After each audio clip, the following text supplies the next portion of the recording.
5.18 단체들이 5.18 민주화 운동 당시 사망한 계엄군 묘역을 공식 참배했습니다. 피해자인 5월 단체의 묘역 참배는 1980년 이후 43년 만에 처음입니다. 5월 단체는 진정한 용서와 화해로 국민 통합의 출발점이 되기를 기원했습니다. 오선열 기자입니다.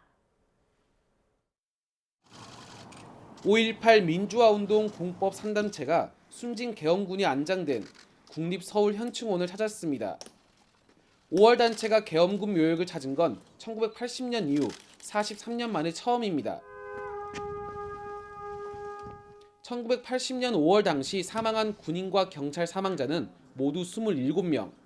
5월 단체는 묘역 곳곳을 돌아다니며 참배했습니다. 국가명령을 따르다 순직한 한 군인의 묘비 앞에선 만감이 교차한 듯 고개를 숙인 채 흐느낍니다. 저희들 나쁨만 생각하고 지금까지 살아오고 있었는데 국가 명령에 의해서 이렇게 명령을 받고 강제에 출동해서 이렇게 국가 임무를 다했던 부분들인데 그분들이 얼마나 억울한 죽음입니까? 이번 참배에는 특전사 동지의 임원들이 동참해 직접 묘역을 안내했습니다.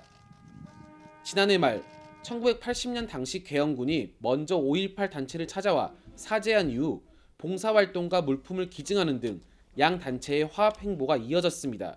서로 화합하고 화해하는 분위기가 생성이 되었습니다. 그래서 오늘 광주에서 3단체 대표분들께서 먼 길에 여기에 참배하셨고 또 저희들은 여기에 같이 동참하는 것이 도리라고 생각해서 5월 단체는 그동안 무자비한 진압에 앞장섰던 특전사를 적대시해왔습니다. 하지만 특전사 대원들 역시 명령에 따라 작전에 투입돼 트라우마를 앓고 있는 등 군사정권 피해자로서 공감대가 형성됐습니다. 오는 3월에는 5.18 단체와 특전사 동지회가 함께 국립 5.18 민주묘지를 참배하고 화해와 감사를 전하는 대국민 선언식도 개최할 계획입니다. 5월 단체는 사죄의 뜻을 밝힌 계엄군과 5.18 사업을 추진하고 국민 통합의 출발점이 될 것으로 바라봤습니다.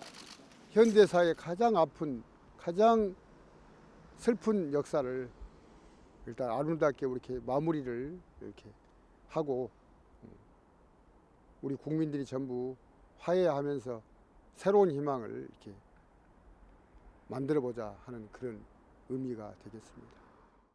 어느덧 40년이 훌쩍 지난 광주 5.18 민주화 운동.